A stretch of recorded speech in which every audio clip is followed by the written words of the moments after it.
Hello मित्रांनो, तर आम्ही चाललो हॉस्पिटलला आता.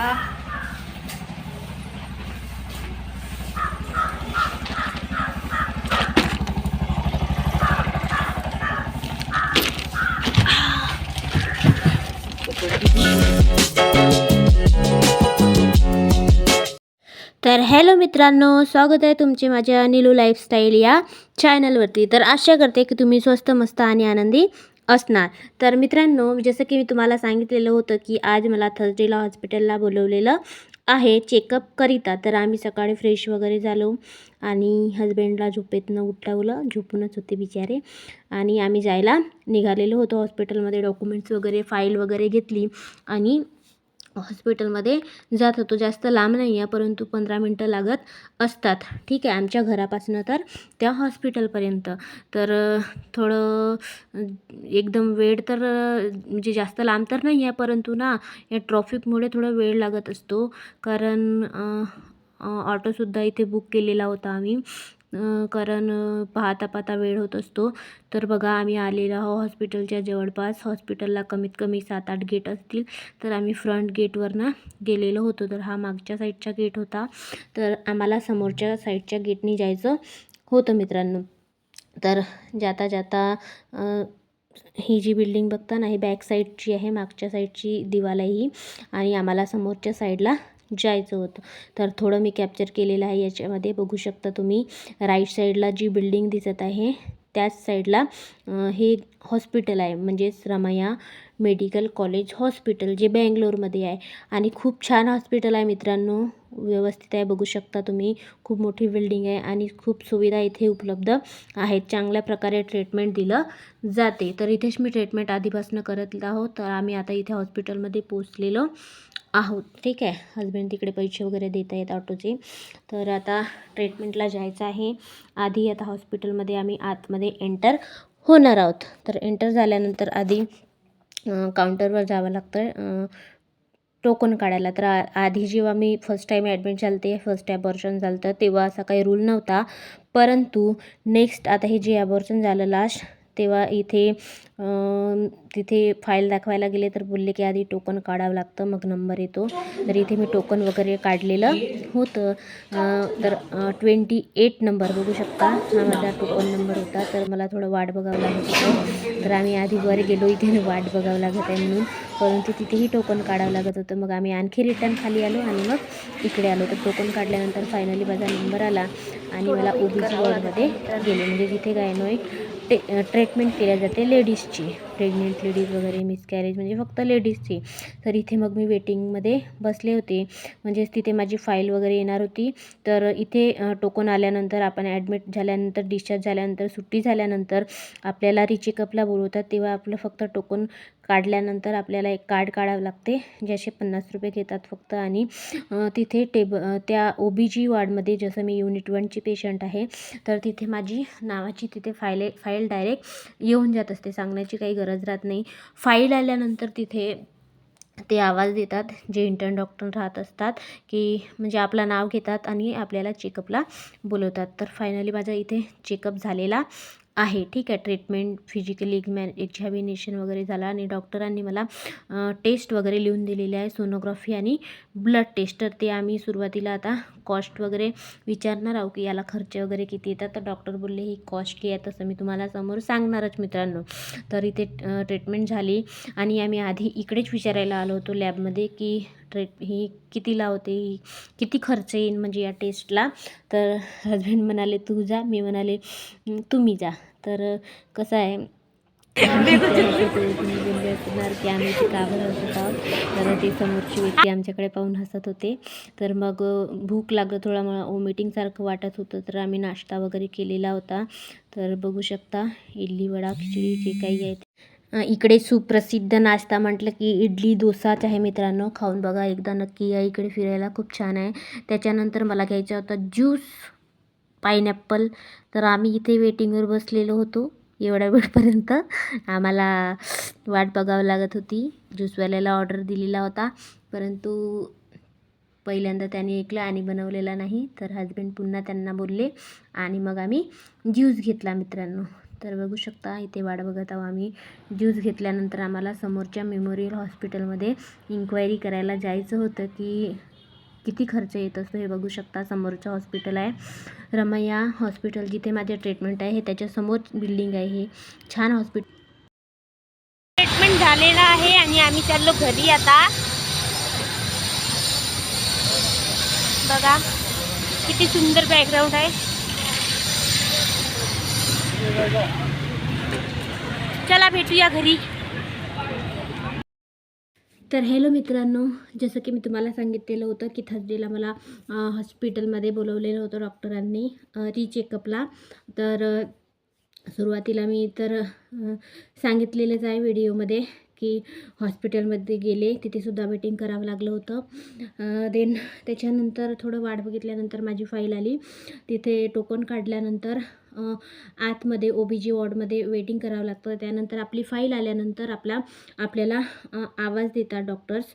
आणि मग म्हणजे जसं की मी युनिट 1ची पेशंट आहे, तर मला युनिट 1च्या डॉक्टरांकडे दाखवण्यात येते.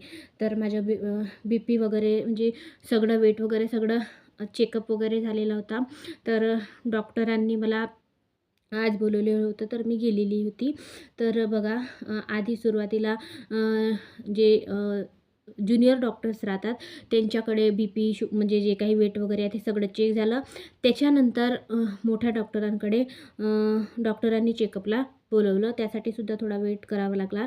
तर वेट केल्यानंतर फायनली डॉक्टरांसोबत बोलणं झालं. त्यांनी चेकअप केला की म्हणजे अशा प्रकारचे पेशंट आहे, म्हणजे 3 मिसकॅरेज ऑलरेडी झालेले होते आणि ही 4थी प्रेग्नेन्सी होती. तर 4थी प्रेग्नेन्सीमध्ये सुद्धा ॲबॉर्शन झालेलं होतं, असं डॉक्टरांना त्या ज्युनियर डॉक्टरांनी सांगितलं. तर देन डॉक्टरांनी माझं फिजिकल एक्झामिनेशन वगैरे केलेलं होतं. देन माझी फाईल वगैरे चेक केली, ठीक आहे, सगळं ऑब्झर्वेशन केलं. त्याच्यानंतर मला काही ब्लड टेस्ट वगैरे लिहून दिलेले आहे आणि स्कॅनिंग म्हणजे सोनोग्राफी वगैरे सांगितलेली आहे. तर चेकअप दरम्यान मला डॉक्टरांनी सांगितलेले आहे की म्हणजे विचारले की तुम्हाला पिरियड्स वगैरे अजूनपर्यंत आलेले आहे का, किंवा ब्लडिंग वगैरे चालू आहे का. तर मी डॉक्टरांना नाही म्हटले, कारण मला आता ब्लडिंग स्टॉप झालेली आहे, कंटिन्यू ब्लडिंग मला चालू नाही. तर डॉक्टरांना मी सांगितले तसे. तर त्याच्यानंतर जसं डॉक्टर म्हणाले की आता जोपर्यंत आम्ही स्कॅनिंग करणार नाही, ती तुम्ही टेस्ट केल्यानंतर तुम्हाला आम्ही सांगू की याच्यामध्ये काय प्रॉब्लेम आहे. तर मला नेक्स्ट मंथमध्ये 1 तारखेला सोनोग्राफी म्हणजे युटेरस पेल्विक सोनोग्राफी सांगितलेली आहे, स्कॅनिंग. देन त्याच्यानंतर 21 तारखेला मला एक ब्लड टेस्ट सांगितलेली आहे, ठीक आहे. ती ॲपल्या नावाची ब्लड टेस्ट आहे, ठीक आहे. तर आधीसुद्धा मी तुम्हाला सांगितलेलं होतं की ही टेस्ट मला डॉक्टरांनी सांगितलेलं आहे. तर ते आम्ही कन्फर्म करून घेतलं आणि त्यांच्याकडून लिहून घेतलं. तर डॉक्टरांनीच आम्हाला लिहून दिलेलं आहे, परंतु आम्हाला त्या हॉस्पिटलमध्ये ती करायला सांगितलेली नाही.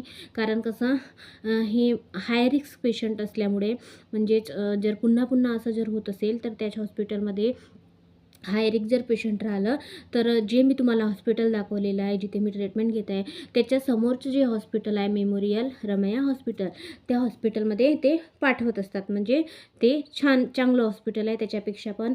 आणि तिथे मला जी स्कॅनिंग आहे, सोनोग्राफी आहे, ती तिथे करायला सांगितलेली आहे आणि ब्लड टेस्टसुद्धा सांगितलेली आहे, ठीक आहे.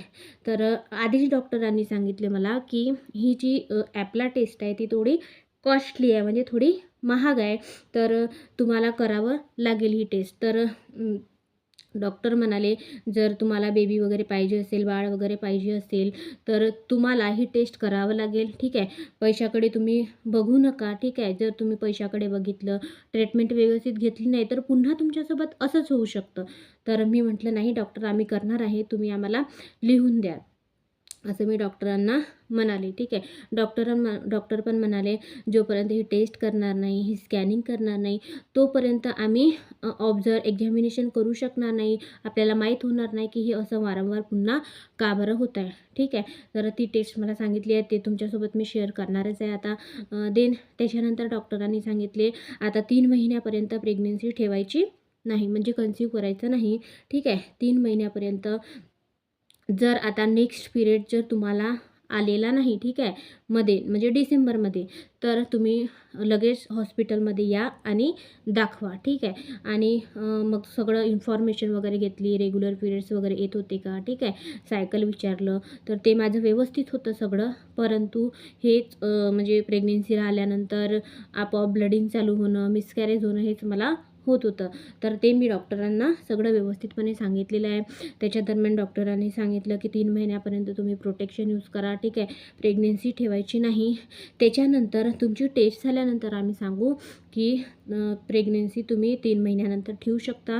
जर तुम्हाला काही प्रॉब्लेम्स आले याच्यामध्ये या टेस्टमध्ये ते माहीतच होईल, तुमच्यासोबत मी ते शेअर करणारच, ठीक आहे, की काय ॲक्च्युली काय झालेलं आहे, काय प्रॉब्लेम आहे, ठीक आहे, काय करायला पाहिजे, जेणेकरून एका स्त्रीला आणखी जर दुसऱ्या स्त्रीला असं होत असेल तर त्यांच्या कामामध्ये येऊ शकते. कारण बघा, जर तुमच्यासोबत वारंवार मिसकॅरेज होत असेल, ॲबॉर्शन होत असेल, तर तुम्ही सिरियसली ह्या गोष्ट नॉर्मल याला घ्यायचं नाही, कारण समोर तुम्हाला प्रेग्नेन्सी कन्सीव्ह करण्यासाठी त्रास निर्माण होऊ शकतो, ठीक आहे. तर तुम्हाला असं होत असेल तर प्लीज लगेच तुम्ही तुमच्या डॉक्टरांना दाखवा.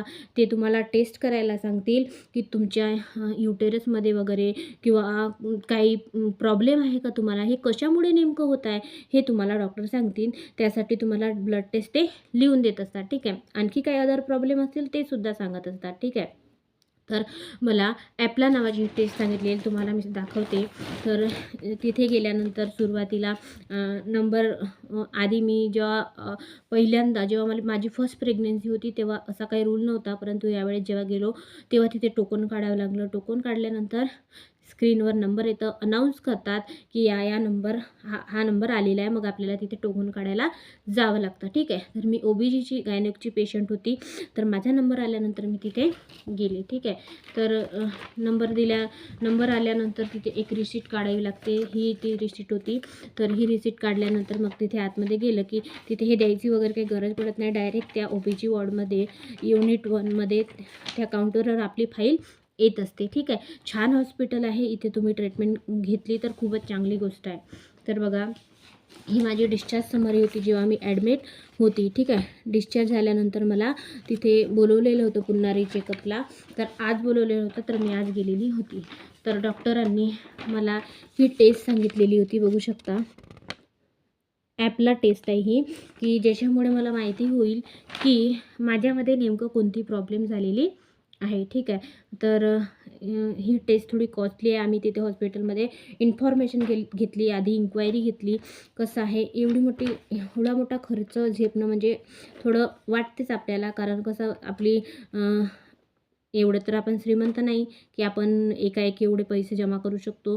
तर आधी मी म्हटलं आधी इन्क्वायरी करून घेऊ, कसं आहे, जर टेस्ट त्या तारखेला आपल्या जवळ पैसा पाणी असणं खूप गरजेचं आहे, ठीक आहे. म्हणजेच जवळ राहिलं आपण त्या सुविधा आधीच करून ठेवू शकतो. तर याचा कॉस्ट आम्ही तिथे विचारायला गेलेलो होतो. तर काउंटरवरती लॅबमध्ये दुसऱ्या मेमोरियल समोरची रमैया हॉस्पिटलच्या समोर आणखी एक मेमोरियल रमैया हॉस्पिटल आहे, तिथे विचारलं. तर तिथे आम्हाला याच्या 10,000 फक्त एका टेस्टचा सांगितलेला आहे.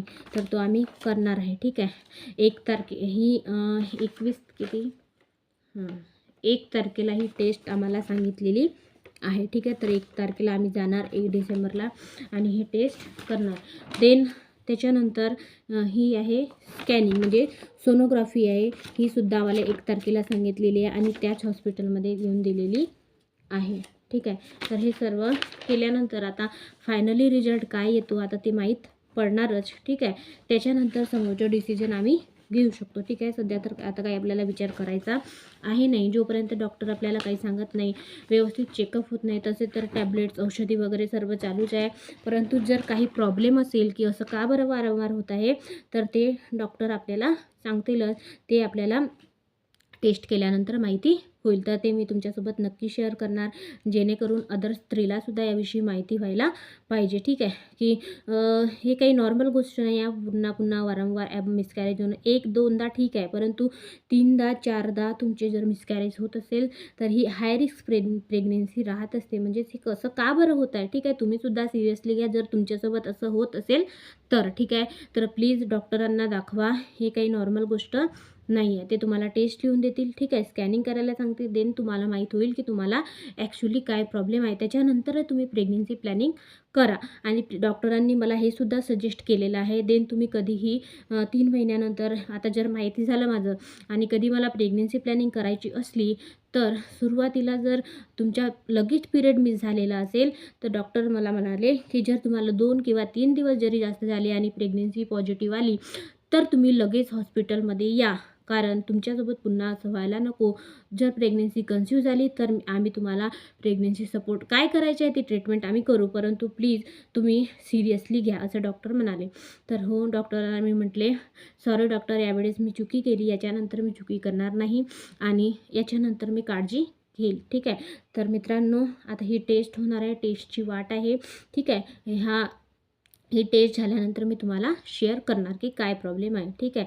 तर व्हिडिओ आवडल्यास अशाच माहिती, नवीन नवीन माहिती घेण्यास, ठीक आहे, माझे व्हिडिओ तुम्हाला आवडत असेल तर प्लीज लाईक, सबस्क्राईब आणि शेअर नक्की करा आणि सपोर्टसुद्धा करा. तर भेटूया नेक्स्ट ब्लॉगमध्ये.